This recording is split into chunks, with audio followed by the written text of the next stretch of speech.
ఎందుకు మంత్రులు ఇట్లా ఎందుకు మాట్లాడుతున్నారు? అంటే అధికార దాహంతోటి అధికారంతోటి అహంకారం వచ్చి ఈ విధమైన వ్యాఖ్యలు చేస్తున్నారు.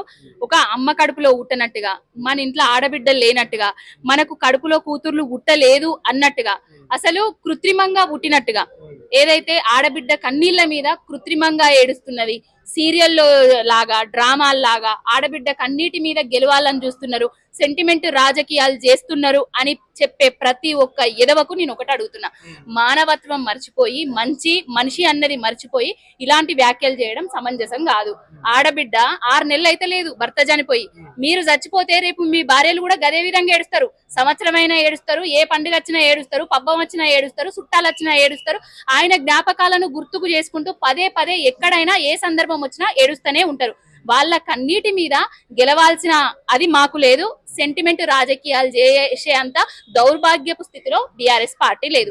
60 ఏండ్లల్లా జూబ్లీ హిల్స్ లో మీరు చెయ్యలేని అభివృద్ధిని 10 ఏండ్లల్లా బాపు కేసీఆర్ గారు గోపన్న గారు చేసి చూపించిండ్రు. ఆ అభివృద్ధిని చూపించి ఓట్లు అడుగుకునే దమ్ము ధైర్యం హక్కు మాకున్నది. అసలు కాంగ్రెస్ పార్టీకి ఏ హక్కు ఉన్నదనేసి జూబ్లీ హిల్స్ కచ్చి నవీన్ యాదవ్ ను గెలిపియాలంటున్నారు. మహిళలకు 2500 ఇచ్చిండ్రా, తులం బంగారం ఇచ్చిండ్రా, లేకపోతే ప్రతి ఒక్కరిని 1 కోటి మంది మహిళలను కోటీశ్వర్లను చేస్తా అని చేసిండ్రా, హైడ్రా తీసుకొచ్చినాము, ఇండ్లు కూలుస్తున్నాము, 1 కోటి మంది మహిళల కన్నీళ్లకు కారణమవుతున్నాము అని చెప్పి కాంగ్రెస్ పార్టీ ఓట్లు అడుగుతుందా? ఇప్పటికైనా తుమ్మల నాగేశ్వరరావు, ఆయన ఎవరైతే ఉన్నాడో పొన్నం ప్రభాకర్, ఆ నోటి దూల తగ్గించుకోవాలి. పొన్నం ప్రభాకర్ గౌడ్ అనేటైనే నోటి దూల ఇప్పటి నుంచి కాదు ఎప్పటి నుంచెల్లో, అది మొన్నటికి మొన్న మన వడ్లూరు లక్ష్మణ్ సహచర మంత్రిని కూడా దున్నపోతు అది ఇదని మాట్లాడిండు, నెక్స్ట్ డేనే సారీ చెప్పిండు. మరి ఇప్పుడు ఇంకా కూడా ఎందుకు సారీ చెప్తలేడు? మహిళల మన చిన్న చూప, మహిళలకు ఇచ్చే మీ గౌరవం మీకు ఇదేనా? శారద గారు, నేరెళ్ల శారద గారు మహిళా కమిషన్ చైర్పర్సన్ గా ఉన్నారు మీరు. ఆనాడు కేటీఆర్ గారు అనని వ్యాఖ్యలను కూడా ఆయన అన్నట్టుగా సుమోటోగా కేసు పెట్టి ఆయనను మీ దగ్గరికి పిలుచుకున్నారు.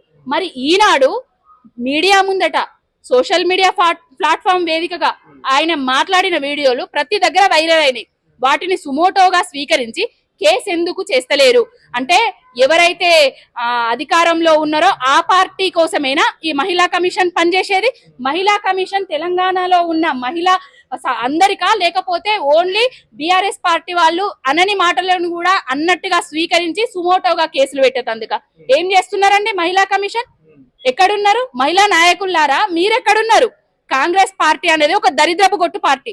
సోనియా గాంధీ మరి అట్లనే ఏడ్చింది, అది డ్రామా అన్నమా మేము ఎప్పుడన్నా? ఇందిరాగాంధీ కన్నీళ్లతోటి గెలిచింది, మరి డ్రామా అన్నమా మేము ఎప్పుడన్నా? రాజశేఖర్ రెడ్డి గారు చనిపోతే ప్రతి ఒక్కరు ఏడ్చిండ్రు, ఇళ్లలో చచ్చిపోయిండ్రు కూడా, అదేమన్నా మేము డ్రామా అన్నమా ఎప్పుడన్నా? సోనియా గారిని బీజేపీ నాయకుడు పెద్ద మాట అన్నాడు, ఆ మాటను కూడా నేను ఖండిస్తున్నా అని చెప్పిన సంస్కృతి సాంప్రదాయం సభ్యత ఉన్న వ్యక్తి ఆయనే. అసలు ఏం మాట్లాడుతున్నారు మీరు? ఇప్పటికైనా బేషరతుగా మీరు క్షమాపణ చెప్పాలి. చెప్పేదాకా మీ ఎంట పడుతూనే ఉంటాం పొన్నం ప్రభాకర్ గారు, తుమ్మల నాగేశ్వరరావు గారు.